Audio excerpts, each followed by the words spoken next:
안녕하십니까, 만덕도량 담원입니다. 자, 이번 영상에서는 많은 제자분들이 힘들어하는 부분, 그걸 몇 가지를 이야기를 해볼 건데, 참 조심스러운 것도 있고요, 그런 부분이 참 많은 내용인 것 같아요.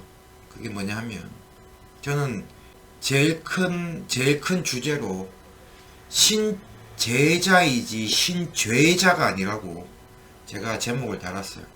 자, 보통 간혹 가다가 어떤 분들이 이런 말씀을 하세요. 신제자인데 애인을 만나도 됩니까? 혹은 신제자인데 지금 제가 힘든데 일하러 가도 됩니까? 라는 질문을, 이건 간혹이 아니고 한 3명 중에 한 분은 이런 질문을 하세요. 그럼 저는 그럽니다. 애인을 만나고 돈 없으면 일하러 가라 그래요. 그러면 애인을 만나라고 하면은 어떤 말씀을 하시냐? 신을 모시는 몸으로서 그렇게 애인을 만나고 잠자리를 하고 하면 부정을 타고 신이 노하지 않냐 그래요.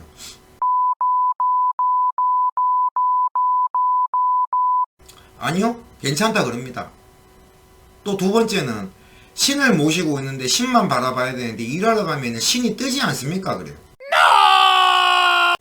뜨긴 어딜 떠요. 그런 거 전혀 없어요. 저도 이렇게 있지만은 예를 들면은 일이 없고 손님이 없고 이러면은 저 솔직히 아르바이트 하러 가요. 노가다도 하고, 노가다로 가서 하루에 15만원 뭐 13만원도 받고요. 그래서 5월씩도 일하고 일을 합니다. 그리고 저도 지금 혼자인데 뭐 이렇게 있다가 소개받고 누가 뭐 사람 소개시켜서 만나고 밥도 먹고 그렇게 삽니다. 근데 제가 벌을 받냐? 안 받습니다. 왜냐하면 신제자이기 전에 사람이거든요. 신제자가 뭐가 신제자냐? 신을 모심으로써 죄인이 되라고 이거 신을 알아주는 게 아니거든요. 근데 사람들은 신을 모셨기 때문에 자기 스스로 신 앞에 종속이 되려고 해요. 그래 놓고 나중에 되면은 내가 제자가 돼서 이렇게 인간을 포기하고 이렇게 왔는데 왜 나한테 안 해주냐 그래요. 신들은 이렇게 생각했죠. 네가 뭘 우리한테 해준 건데, 그거는 네가 우리를 모신다고 정성을 쌓는다고 네가 안 한 거지. 그렇게 된다고요.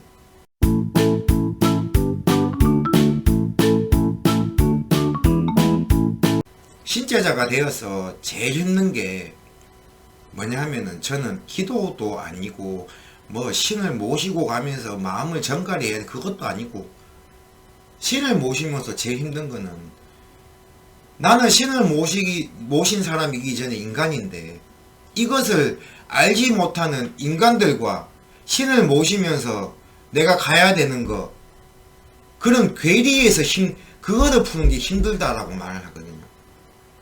저번에 한번 어떤 분이 오시면서 자기 부모님을 모시고 왔어요. 부모님하고도 이 얘기를 좀 해달라. 그래서 제가 모시고 오라 그랬어요. 근데 그 부모님이 앉아서 하시는 말씀이, 울면서 말씀을 하시더라고요. 내 자식은 이렇게 힘든 길을 가지 않고 인간으로서 경험을 많이 쌓으면서 인간으로서 누리고 있는 걸 다 누리고 살았으면 좋겠습니다 라고 하시더라고요. 제가 그랬어요. 신을 알아주더라도 신을 알아주면서 그 모든 것을 다 하면 된다. 그래서 제가 반문을 했어요. 쉽게 말해서 무당이 되면은 어렵다고 하는데 그 어려운 게 무엇이라 생각을 하세요? 라고 물었더니, 시간마다 기도해야 되고 인간이길 포기하고 그런 신을 말을 듣는데 기도를 다녀야 되고 거기에 묶여 살고 내 딸이 너무 불쌍하다는 거예요. 그거 안 한다 그랬어요. 나 역시도 그렇게까지 살지 않고 제 밑에 배우는 사람도 그렇게 제가 하라고 한 거 없다. 오히려 반대로 지금 먹고 살기 힘들면 돈 벌러 가고 이것저것 배워도 보고 그렇게 살아라고 한다. 그리고 결혼하지 않고 아직 처녀 총각들은 애인도 만나고 애인 만날 때는 사람으로서 사랑도 받고 사랑도 주고 그렇게 살아라고 한다. 그 나머지 부분에 대해서 신이 어떻게 원하는 게 있으면 그걸 맞춰가는 거지. 그래서 제가 마지막에 그랬어요. 무당도 무당이기 전에 사람이다. 그랬더니 아버지가 고개를 끄덕끄덕 하시더라고요.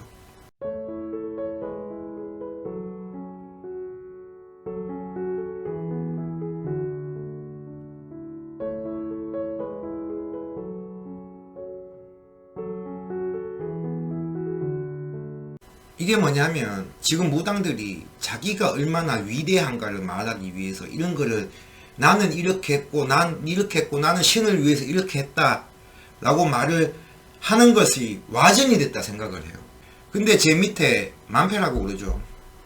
만패분들 중에 거의 절반 이상이 이것을 알고 공부는 하고 있지만 직장을 잡아서 일을 하고 계시는 분들이 많아요.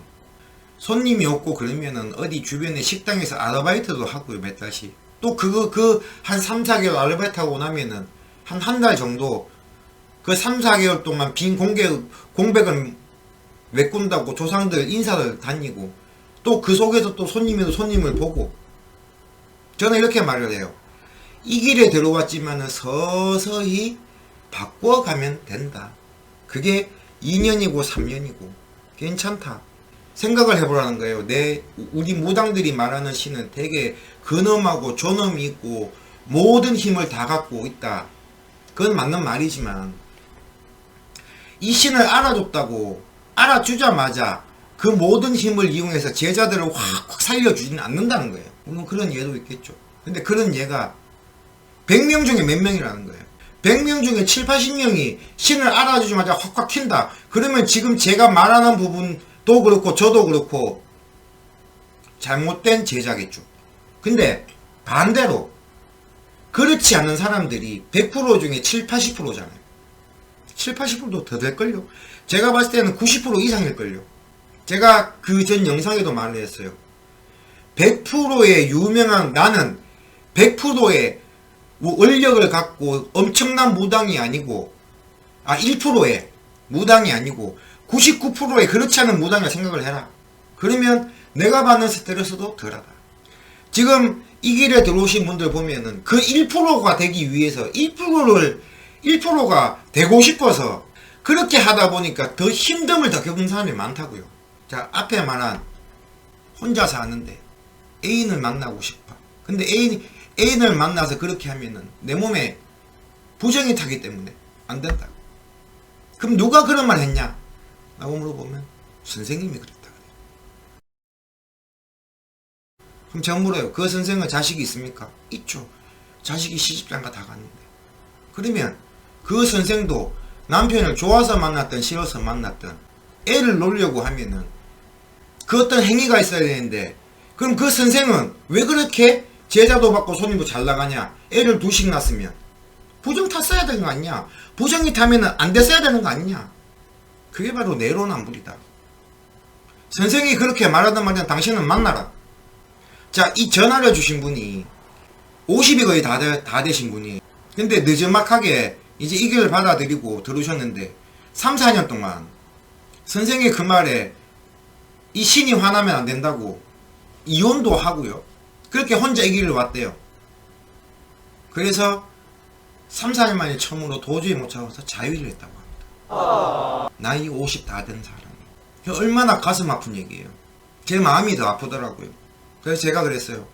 당신은 신의 제자지 신의 죄인이 아니다. 라는 말씀을 드렸습니다. 그랬더니 이런 말씀을 하시더라고요. 지금 나한테 호감을 가지고 다가온 사람이 있는데 저도 외롭고 그 사람도 혼자인데 만나도 되겠죠. 만나시라 그랬어요. 그랬더니 그분이 우시더라고요. 그리고 그분이 이런 말씀을 했어요. 그러면 제가 지금 크게 손님이 없는데 일을 하러 가도 되겠습니까? 가시라 그랬어요. 가도 된다. 그렇다고 신을 버리는 게 아니지 않냐고. 신을 더 잘 모시기 위해서 일을 하러 가서 거기서 내가 번 돈으로 신을 하겠다는데 이 신들이 봤을 때 얼마나 고맙겠냐. 또한 그런 제자의 그런 모습을 보면 이 신들도 자기들이 힘을 갖고 온 힘을 더 발산하려고 노력하지 않겠냐. 그러면 나중에 되면 일을 안 해도 이 신들이 먹고 살게끔 해주지 않겠냐. 내 제자가 우리를 모시려고 이렇게까지 노력을 하는데, 그러면 제가 그랬어요. 이런 것도 하지 않고 그냥 신들이 주는 것만 받아간다고 앉아서 기도라는 명목으로 앉아서 할아버지 금전 주세요, 손님 넣어주세요 하고 빌고 있는 사람들보다는 당신이 보기에는 당신이 더 애절해 보이지 않겠냐. 나가시라. 그리고 내가 돈을 벌기 시작을 하면 애인도 만날 수 있지 않냐. 당당하게. 자, 50 다 된 사람이 지금 차도 없지 않냐. 맞다 그래요. 차 한 대 사라, 돈 벌어서. 그래야지 여자를 만나지. 이분의, 제가 오늘 왜 이분을 예시를 듣냐면 이 한 분 때문에 제가 올린 게 아니고, 시작에도 말했다시피 많은 제자분들이 이걸 놓고 고민을 하고 있어요. 왜 고민을 하냐. 신을 받아준 선생들이 했는 말로 인해서. 너는 이제부터 신을 알았으니까 신한테만 매달려야 된다. 너는 몸이 정갈해야 된다. 그렇기 때문에 이성을 만나면 안 된다. 그리고 너는 이제 신이 주는 것만 받아야 되기 때문에 일하러 가면 안 된다. 그 시간에 신당에 앉아서 기도를 해라. 이것 때문에 사람들이 많이 힘들어 한다고요. 안 그래도 돼요. 자, 제가 그 상황을 겪어왔기 때문에 제가 이런 얘기를 하는 겁니다. 이해하시겠어요? 혹시나 제 영상을 보시는 분들 중에 이런 걸로 고민을 하고 있다면 과감하게 그 고민을 떨쳐버리고 나가시라는 거예요. 신제자이지 신죄자가 아니라는 거예요. 내가 이성을 만나서 사람으로서 느끼는 욕구를 그 사람도 원해서 푸는데 그게 부정된 거다. 그것 때문에 내 신이 노한다.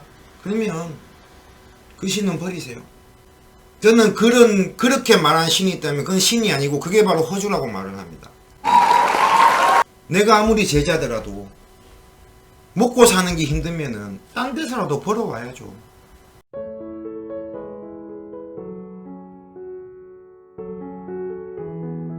제자들이 힘든 게 뭐예요? 내가 신을 모셔서 일을 못한다.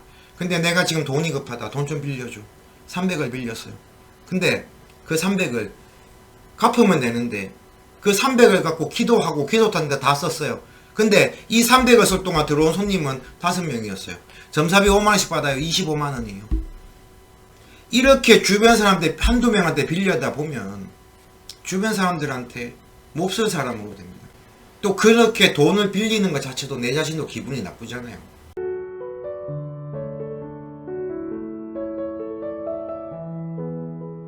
그러면 스스로 나가서 벌어라는 거예요. 신 안 뜨니까. 신이 뜨면 죽어요. 내가 내일도 눈이 뜬다면 아직 신이 안 뜬 겁니다. 내가 오늘 저녁에 잠들었는데 그 다음날 못 뜨면 신이 뜬 거예요. 눈이 뜨면은 나가세요. 하루 종일 신당에 앉아있는다 손님 없으면은 답답해하지 말고 나가시라는 거예요. 바람도 쐬고 주변 친구도 만나고 만나시라는 거예요. 왜냐? 무당이기 전에 사람이니까. 이 무당이 힘들다는 것은 인간과 이 신제자 중간의 사이에서 인간도 아니고 신도 아니고 신을 모시는 사람이라는 중간의 단계에서 그 괴리점에서 힘들다는 거지. 기도한다고 힘들고 그런 거 욕구 참는다고 힘들다? 그건 아니라는 거예요. 내 스스로가 부처가 되고 싶어요. 그럼 스님 하셔야죠. 자, 스님들 돌아가셔갖고 열반에 이르면은 나중에 사이 갖고 뭘 해요? 이 스님이 얼마나 스님으로서 부처님의 가르침을 받고 살았냐? 그 평가가 되잖아요. 그런 거 안 하고 살면 살이 생겨요. 우스갯소리도 있잖아요. 그러다 몸에 살이 생긴다고. 그 살이를 만들려고 하면은 무당이 아니라 스님을 하시라는 거예요. 딱 우리 선생들이 지금 있는 무당들을 시키는 것은 뭐다? 절에서 온 그런 방법을 갖고 말을 한다고요. 생각을 가만히 해보시라는 거예요. 마지막으로 한마디만 더 합니다. 우리는 신의 제자지 신의 죄자가 아니라는 겁니다. 신들도 알잖아요. 우리는 신의 제자이기 전에, 즉 무당이기 전에 인간이라는 걸 누구보다도 우리 신이 잘 알아요. 왜냐? 우리 신은 우리 조상이기 때문에. 근데 그런 것을 알면서 왔는데 그네들을 알아준다고 그만해라? 하지 마라? 하면은 그게 잡신입니다. 자, 계속 가면은 되돌이만 되니까 이만하면 설명이 다 되었다고 생각을 합니다. 힘내시고요. 무당이기 전에 사람으로서 누릴 것도 사셔도 된다는 거예요. 절대 그것 때문에 죄 짓는 것도 없고, 쉽게 말하면 사람 죽이지 말고 사기만 치면 돼요. 아시겠죠? 죄는 내가 먼저 이게 죄다라고 판명한 게 아니고 행위를 해놓고 그 죄에 대해서 벌이 내려오면 그게 잘못된 거예요. 근데 거기에 대해 벌이 내리지 않다면 잘한 겁니다. 아시겠죠? 이거는 우리가 법전에서 만들어 놓은 죄하고는 다르다는 거예요. 마음의 짐을 내려놓으시고 조금 편안하게 생각을 하세요. 오늘도 본론에서 좀 또 벗어나고 그런 이야기였지만 핵심은 다 전달이 된 거라 생각을 합니다. 자, 지금까지 담원이었습니다. 감사합니다.